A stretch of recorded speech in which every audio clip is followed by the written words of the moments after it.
Okay, so the other day we talked about the three types of cooking methods, or categories rather. You've got dry heat, moist heat, and then you've got those combination. Today we're going to talk about just the dry heat cooking methods and what sets each one apart, characteristics and things like that. Before I go too much further, just like everything else we've talked about, we've got a lot of small wares, we've got a lot of fixed equipment, we've got lots of choices of everything in the kitchen, just like we have a variety of cooking methods as well. So which one do we choose? Well, we've got to figure out which one is the most effective. I gave the example the other day that you would never try to cook raw pasta on a grill. You're never going to try and cook chocolate chip cookies on a grill. It's not the most effective method because it just doesn't work. So we've got to figure out characteristically which cooking method is the best based on what our desired result is. So let's look at some of the different cooking methods that we have here. All right, first of all, baking. You do not need to write down the definition because, of course, you already have the definitions written down. It is a method that cooks food by surrounding it by hot air.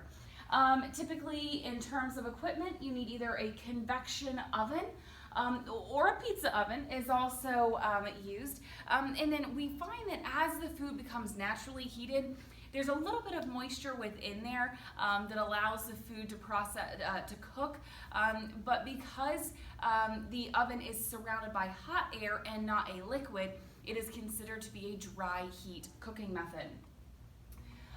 When we look at typical foods, we see things like baked goods. We think automatically baking a pie, cookies, cakes, all automatically come to mind when we're baking. You can also bake fish. Impalput is a big French term for cooking fish in parchment, which is done in the oven. You've got, typically you want to use tender cuts of meat. Because the oven is surrounded by hot air and not a liquid, it's going to dry it out over time. So you want to go for your more naturally tender cuts as to not make it more tough than it already is. And then fruits and vegetables, things like apples and potatoes are those couple things that come to mind automatically. Characteristics of baking. It does not require fat to cook, not in fat. Okay, we may be making brownies and there may be some oil in the brownies, but the actual method itself does not require fat to cook compared to deep fry. Okay, that's what I'm trying to say here. It does not require fat to cook. Typically they're your smaller cuts, naturally tender cuts are all characteristics of baking. I don't have anything else to add there. All right. I used to spend a lot of time going over procedures, but I want to just point out some key procedural steps. There's a lot that applies to every single one, but these key procedural steps just apply to baking. Okay, number one, preheat the oven. Generally speaking, you never want to start any items in a cold environment. There are very, very few things in cooking where we start in a cold environment. We almost always want to start hot. Okay, so preheat oven. Place food directly on the rack or a pan. For example, a pizza you may put directly on the rack, but cookies or brownies you need to have inside of a pan. So you can kind of choose either. And then cook until the desired result is achieved, whether the product is cooked fully through or it's met an internal temperature that is required. Okay? I'm moving pretty quickly through this material. All right, let's look at roasting. Roasting is very, very similar to that of baking. It is also done in an oven, but we have one big difference, a certain amount of added moisture. Really make sure that you've underlined that piece in your definition because we're going to look very specifically about what added moisture is. Commercial equipment needed. You need an oven, okay?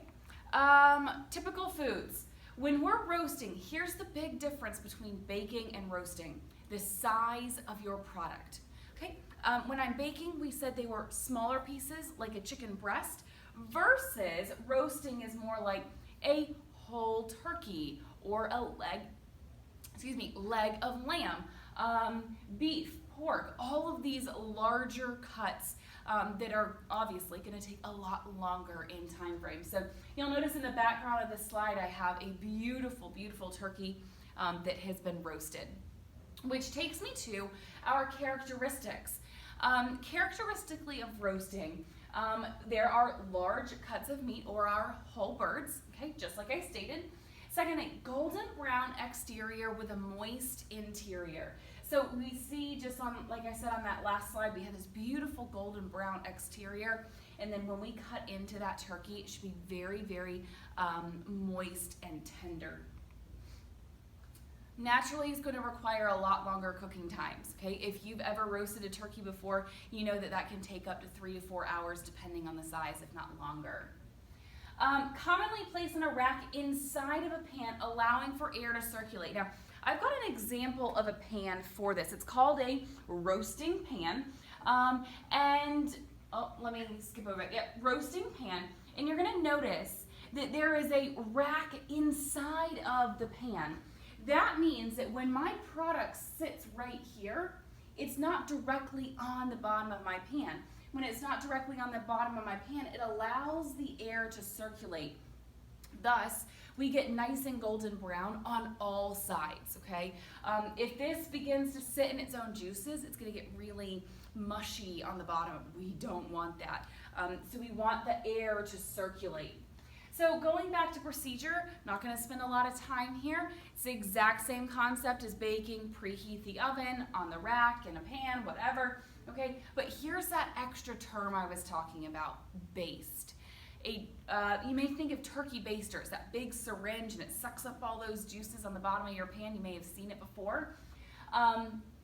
Baste is to moisten foods during cooking with fat or the pan dripping, so that that turkey is going to naturally yield a lot of just juices. And so when we baste it, we suck up those juices and we squirt them back on top in an effort to avoid our product from drying out during the cooking process, okay? So that's the difference. That's one of the big differences between baking and roasting. You don't baste in baking very often, but you do in roasting. Additional information, carry over cooking. This is a key step. I often ask students, do you like turkey?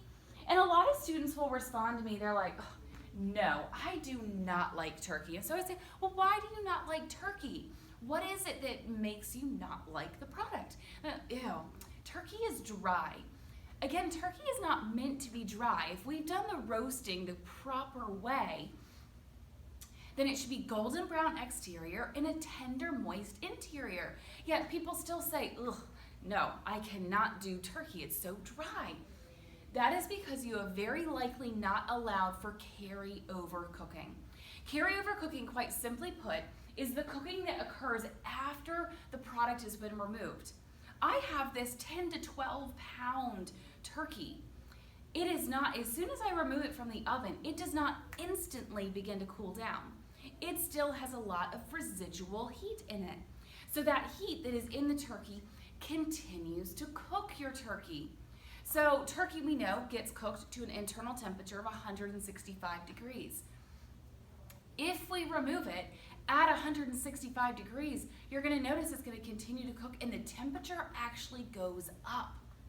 So because of that, we want to remove it just a little bit early and allow that carryover cooking to finish off the process. If you've ever baked chocolate chip cookies before, you may have seen the same thing.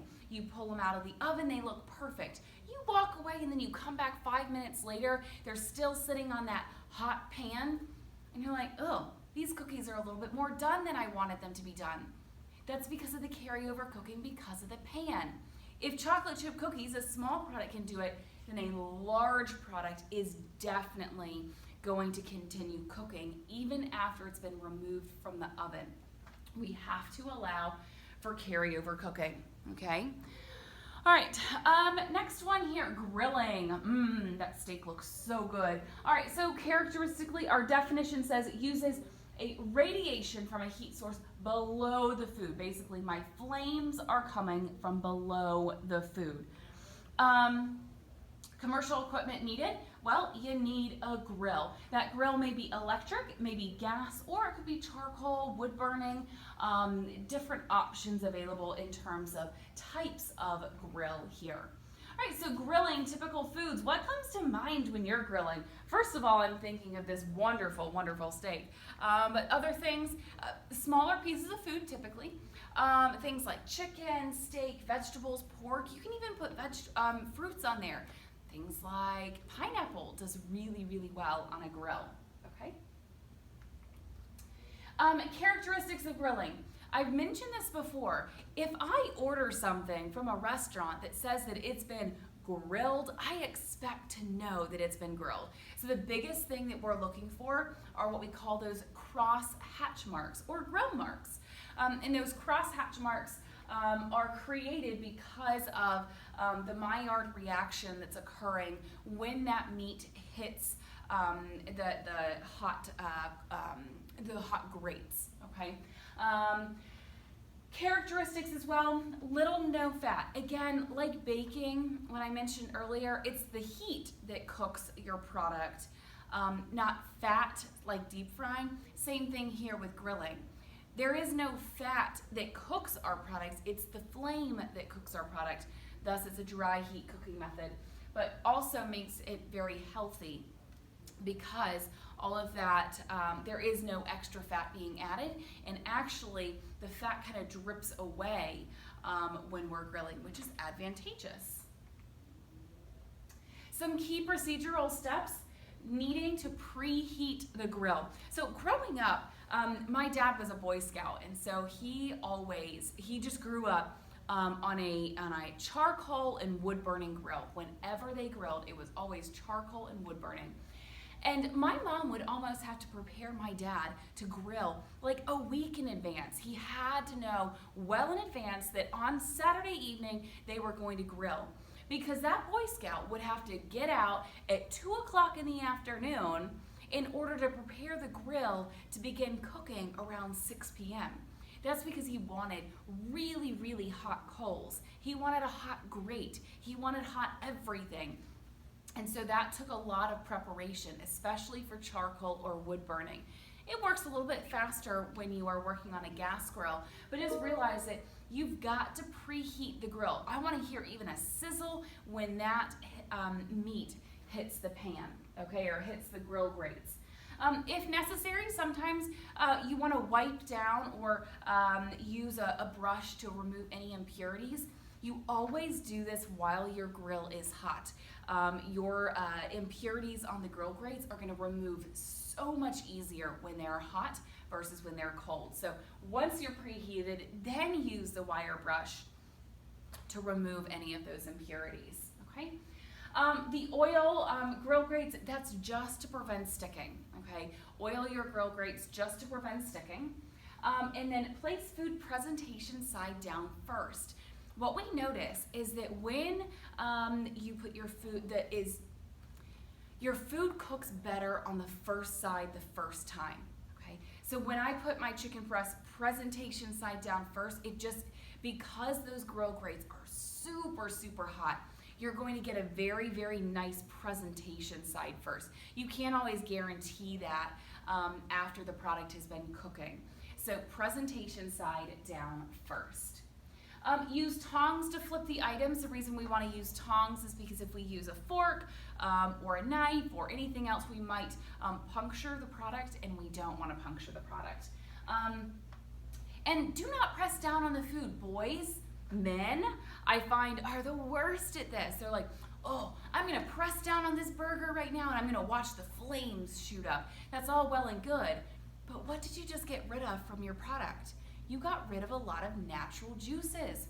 We don't want that to happen. We want those natural juices to remain within our product. So don't press down on the food, even though you are desired to do so, okay? We're gonna skip through that today. All right, sautéing. This is my favorite cooking method. Definition, we're quickly cooking an item in a small amount, key piece here, small amount of hot fat. We'll talk about what small amount means here in just a moment. Commercial equipment needed, well, I need a gas range. If I'm sauteing something, I need a traditional gas range to cook on. As well as a saute pan of some sort. It might be straight-sided, it might be slope-sided, doesn't really matter, but I need a saute pan. And then typical foods, you're gonna see smaller pieces, but they're even in size, that way they all cook consistently. Things like chicken, steak, and vegetables are going to come to mind specifically when we are sauteing. All right, so here are some key procedural items. First of all, again, hot pan. I want to actually heat my pan first, then heat the oil. So I get my pan nice and hot, then I get my oil nice and hot, and just enough to coat the bottom of the pan. I told you, I don't want to teach you, oh, you need a tablespoon of oil to do this, because a tablespoon is relative, all right? If I'm cooking in this saute pan, a tablespoon might be perfect. But if I'm cooking in a pan this size, a tablespoon may not be perfect, okay? I may need 2 tablespoons. And then if I do a tablespoon of oil in this pan, it may be too much. So when I'm sauteing, I want you to put quantity out of mind. Not, I need a tablespoon or 2. I need just enough to coat the bottom of the pan. So when I put oil in there, my eyes say, okay, I have just enough to coat the bottom of the pan here, and stop. Presentation side down first, because we know that first side is gonna look prettier every single time. We do not want to overcrowd. We want everything to be in a single layer. If this means that I've got to do 2 rounds of a product, it's gonna work better, trust me. Otherwise, the natural juices are going to impact the method itself. We don't wanna do that. We wanna start on a high heat, and then we wanna adjust. Very seldomly do we set a heat and walk away, okay? Especially when we're working on a gas range. Very seldomly do we just say, okay, there's my flame, I'm walking away. You are constantly adjusting it based on what you're hearing, based on what you're seeing. You are constantly playing around with the flame. Is it high flame, low flame, medium flame? Start on high. We want that instant sizzle when the product goes in the pan, but then we're gonna turn that heat down just a little bit. That way we don't run the risk of burning our product, okay? During the sauteing cooking method, there is minimal turning or flipping of the food. You'll see that there's a variety of sauteing here in just a minute where we do see more flipping, but sauteing in general, not a lot of flipping. Characteristics of sauteing, you're gonna develop this really nice golden brown exterior, okay? So this ugly, ugly chicken breast that you have that's just white, it becomes a lot more dimensional when you saute it first. You get this really nice golden brown exterior on the outside of your chicken, gives it so much more of a desired look. You're gonna see fond developing. Okay, when you are sauteing, you will see fond developing. So what does fond mean?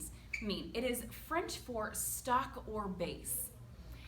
This is essentially going to become the foundation of a sauce, okay? The foundation of a sauce. I like to call it the good stuff because I don't want to get rid of that fond on the bottom of my pan. I've got a picture for you here in just a moment. By definition, it is the concentrated juices, drippings, and bits of food left in the pan after the food is roasted or sauteed. It is used to flavor sauces made directly in that pan. So here's another reason I like sauteing. It's like a one-pot wonder. If you've ever heard of that before, everything essentially ends up in one pot and then you've dirtied very little dishes. So after I've done my chicken, I may see this, okay? Now, some of you may be thinking, oh, this is gonna be a pain in my butt to clean. But no, guys, we don't ever wanna get rid of this product. It is called the fond. Those concentrated pan drippings at the bottom of our pan. I want to keep those. Those become the foundation of my sauce. So to go along with it, now how do I get that off the bottom of my pan? Okay, it's called deglazing. Okay, when I deglaze, I'm going to stir a liquid. At home and here at school, we're probably just going to use chicken broth. But if you were a little bit older or in a different kitchen environment, you are very likely going to be using wine. You pour in that liquid, and all of that fond is going to come up off the bottom of your pan. You're going to get this nice sizzle and a lot of steam created, and then boom, your fond is practically gone. Okay? So here you'll see that picture. I am going to then dissolve my fond by adding in chicken broth, and it's going to deglaze the bottom of my pan. Now I will tell you, if you have your stainless steel pans at home, this works. This does not occur when you're working in a non-stick pan. So if your pan at home is not silver on the bottom, very likely this is never occurring. You have to have a stainless steel pan in order to achieve the fond. Okay? Now, stir frying is a variation. It's the exact same thing as sautéing, except we see that it's flipped often. Okay? Now, definition-wise, you see some similar characteristics. Foods are cooked over high heat, little fat, so little fat just enough to coat the bottom of the pan while stirring constantly. So this is where we see a whole lot more movement occurring in our pan. And it is often done in a pan that is called a wok. We'll look at the wok a little bit more in a second. All right, so equipment needed. Well, I need a gas range typically when I'm doing this. You need a wok, which is a pan with curved sides. It's a lot more curved than your traditional sauté pan. While these slope sides do allow for flipping, the wok they're even more drastic. Okay, they're even more drastic. And the reason for those sides and that really, really large bottom is to diffuse the heat and facilitate tossing. Okay, make sure you write that down. It's going to diffuse the heat efficiently, and it's going to facilitate that tossing. Typical foods, meats and vegetables. When you think of a stir fry, you think of a protein along with vegetables. I'm not going to go into a whole lot of the procedure here. You're going to see sautéing, very, very similar thing. I'm going to heat the pan, I want to heat the oil, and I want to put those products in, and I want to hear a big old sizzle. But there's one thing that I do want to add with stir frying. Foods are added in the order from longest cooking time to the least amount of cooking time. So your protein is usually going to take a little bit longer to cook, and then your vegetables, which some of them may have been previously par cooked, are going to go in just until they're pretty much heated through. Okay? We want a lot of color in our stir fries. They're not often cooked for very long. All right, pan frying. We've got two more that I want to finish up here, pan frying and deep frying. Now, the way I've done this, the order in which I have presented this information is in terms of the quantity of oil. So baking, roasting, and grilling, no oil. Sautéing and stir frying, just enough oil to coat the bottom of the pan. Pan frying is now going to require a little bit more oil, okay? Cooking the food in enough hot fat, oil, to cover it about halfway, okay? So we're increasing our amount of oil here. In regards to equipment needed, I need a gas range, and then I want a straight-sided sauté pan. That is going to keep my oil in. It's not going to run the risk of burning me. Okay? And then, typical foods.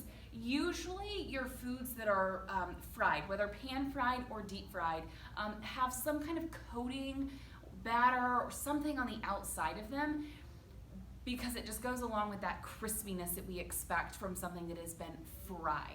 So typically battered, or I'm going to talk about dredging here in a minute.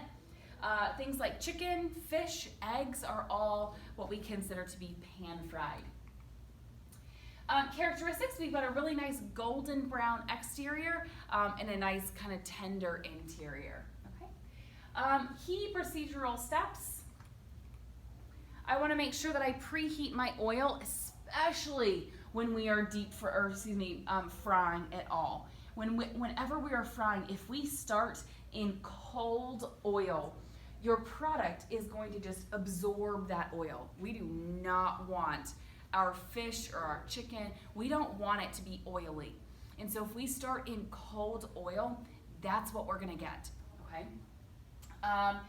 Enough oil to coat the product half to 1/3 of the way. That should say product, I'm sorry. Enough to coat the product half to 1/3 of the way.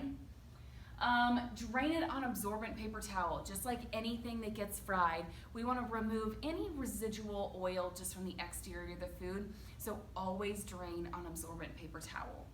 All right, there's one key piece of additional information here, and that is that term called dredge. The term dredge. Coat food with flour or fine ground crumbs.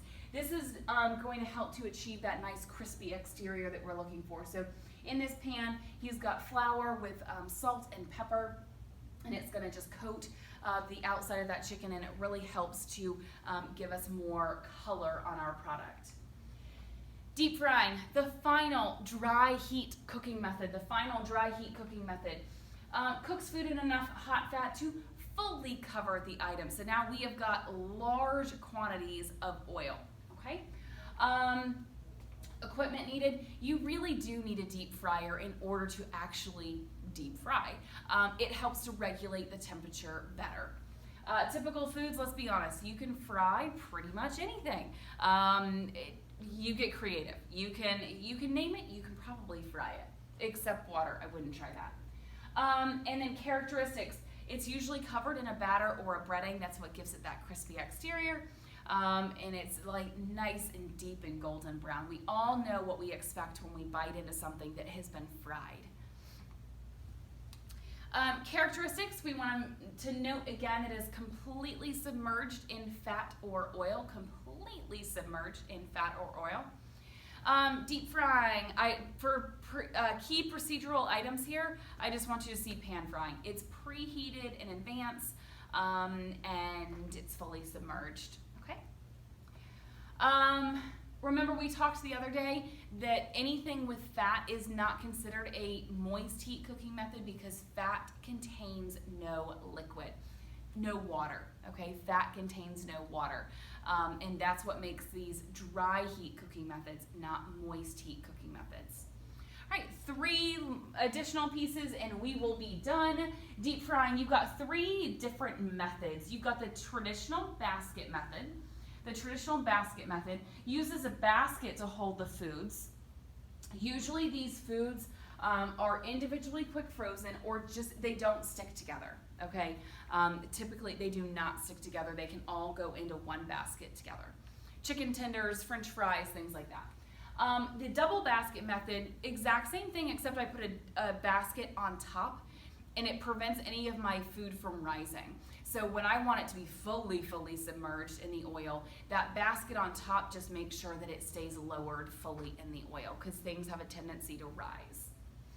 And then last one, swimming method. This means that there is no basket whatsoever. These products have a tendency to stick to other things. So I'm thinking about funnel cake. We don't want that funnel cake to stick to the basket. So that funnel cake is just swimming around freely in the oil while it's cooking. Anything that has a tendency to stick or to all clump together, we do not want to put it in a basket. We want it to freely fry in the oil.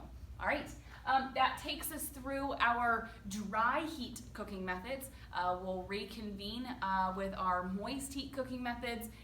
It's not as much, okay? There are a lot more dry heat cooking methods than there are moist heat cooking methods. I will see you guys on for your activity here shortly. All right, bye.